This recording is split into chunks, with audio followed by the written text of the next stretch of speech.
Mike Hanna, Al Jazeera. Amro Ali is a Middle East analyst and scholar at the University of Sydney. He joins us live now via Skype. Thank you for being with us.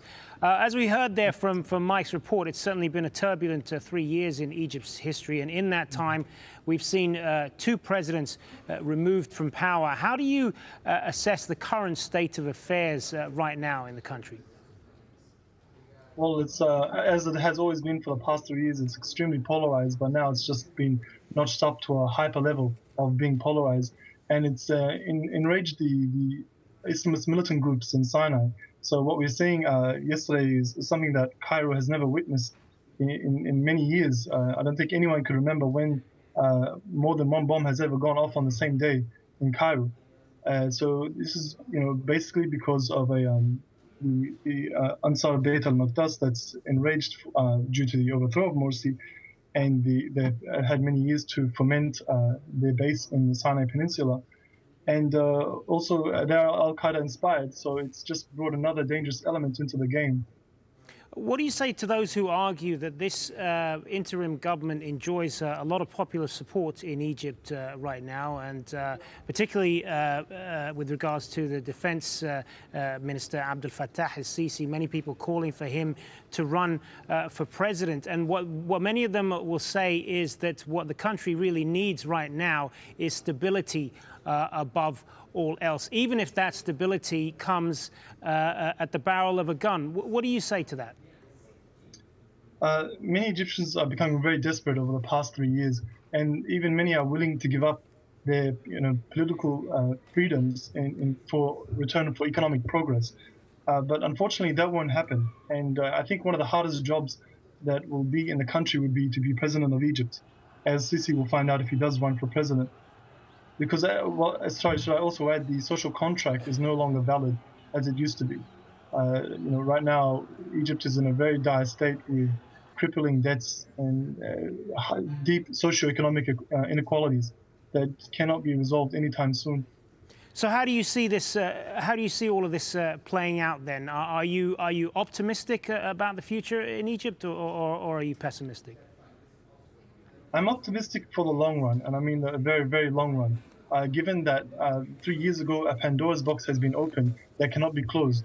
What you have is an old regime that's trying to make a comeback, but it's struggling to reassert its dominance. It's dominated by the security establishment, which has two modes of conduct, which is to brutalize or kill. And that's not a sustainable endeavor in any way. Good to get your thoughts on this. Amro Ali joining us there from Sydney. Thanks very much for your time. Thank you, Hassan. Our former government minister. Well, Amro Ali is a Middle East analyst and scholar at the University of Sydney, and he's joining us live via Skype from there now. Very good to have you with us on Al Jazeera. If I can firstly start by asking you just how worrying are today's and yesterday's attacks, and given their nature, how the targeting of Cairo's police headquarters, just how unprecedented are these attacks that we're seeing now? They're very unprecedented because most attacks have generally been limited to the Sinai Peninsula. And what we're seeing now is the growth of a low-level insurgency, which is not being helped by many factors, such as the crackdown on different sectors of societies, not just Islamists, but also liberals and secular revolutionaries, as well as we're talking also about the militants who are carrying this out.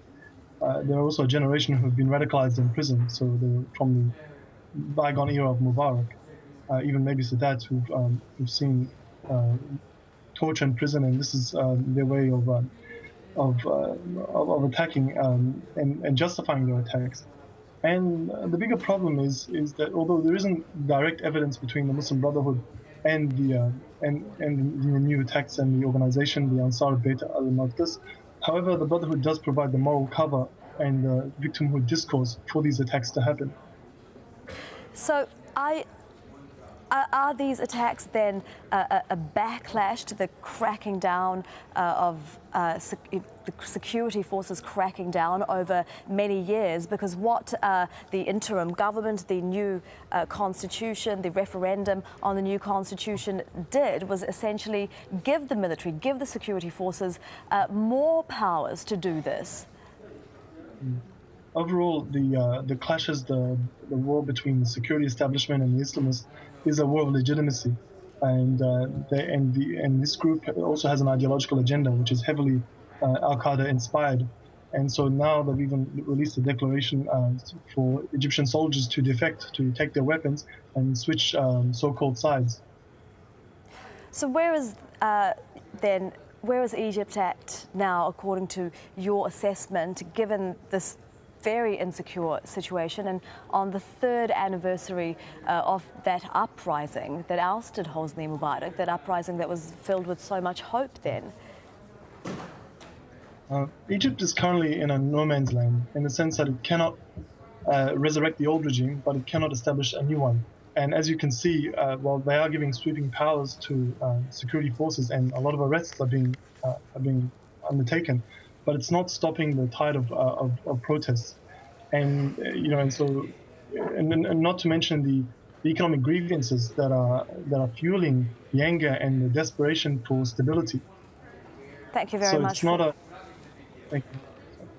Thank you very much for that. That's Amro Ali joining us from Sydney. Thank you.